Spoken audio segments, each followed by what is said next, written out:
嗶嗶兩聲表示靜音，嗶一聲表示啟動警報系統。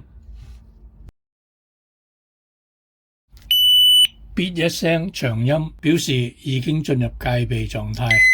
當受到衝擊或移動，會發出大約10秒鐘120分貝嘅報警聲響。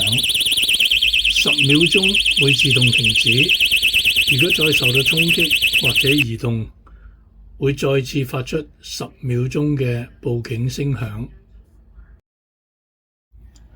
我哋強烈建議顧客使用提示繩，以免開車嘅時候忘記開鎖而損壞外區。